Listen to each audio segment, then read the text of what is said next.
1930, in cui abbiamo un suonatore di Loredas del Sud, Efisio di Lapuzzo, che si incontra con un cantatore del Sugave Susio, della Sardegna, che era Camillo De Lunas, e concordano un repertorio e eseguono dei Gozos.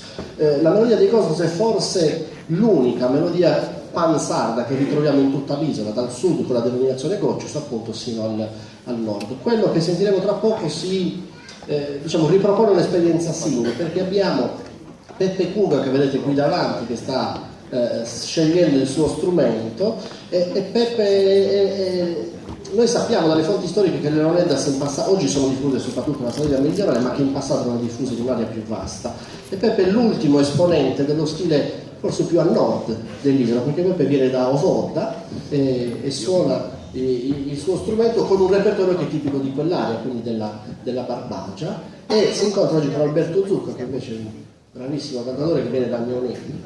Agnonelli è un paese importantissimo per la storia dei Gozos in Sardegna, perché Agnonelli nacque nel Settecento, padre Bonaventura Licheri, l'autore del Susetrario Prosaghina Santa, quindi quella raccolta di 7 testi di Gozos dedicati ognuno a un diverso giorno della Settimana Santa, che sono diventati i testi e i canti più conosciuti ancora oggi per questo momento centrale dell'anno liturgico, cioè quelli che conosciamo come Seppi Spadas de Dolore, Numigia Medas Maria, Cagliade Bos Creatura e così via. Allora, bisogna far accendere quel microfono, ok, sì, già ci sento, sì.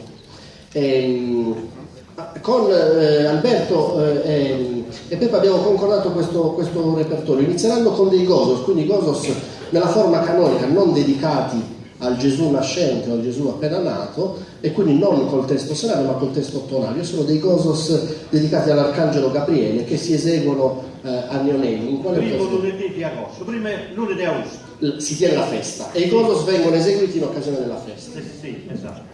Vi presento direttamente anche il secondo brano, che invece è un Vassu d'Orrao, quindi un canto a ballo in un modulo musicale coreotico tipico della Sardegna centrale, non del Campinano, e anche questo può essere cantato, quindi il ballo è su Vassu d'Orrao, che Beppe ha nel suo repertorio e che Alberto esegue, inserendoci sopra le parole di un importante poeta della tradizione sarda che è padre Luca Cubeddu, altro poeta del Settecento, originario di Pattada. E questo è un aspetto interessante, cioè questi repertori qua possono essere improvvisati, ma molto spesso in Sardegna nella musica di tradizione orale si attinge a dei testi che vengono dalla tradizione scritta, cioè vengono cantati in molte forme di canto della Sardegna, canta chitarra, canta tenore nelle canzoni, testi composti nel passato dai grandi autori della letteratura sarda. Pronto?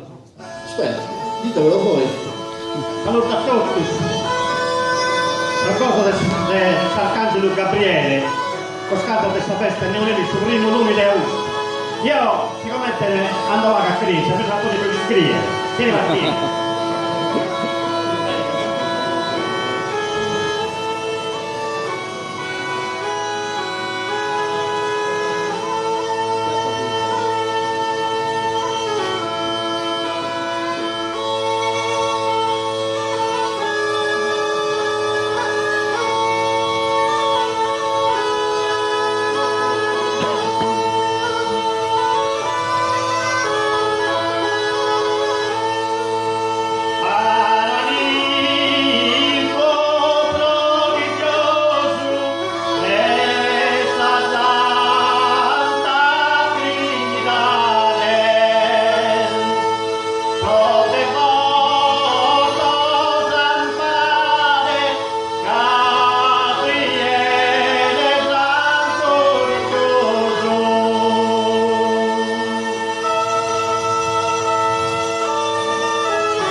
Bene, andata, grazie.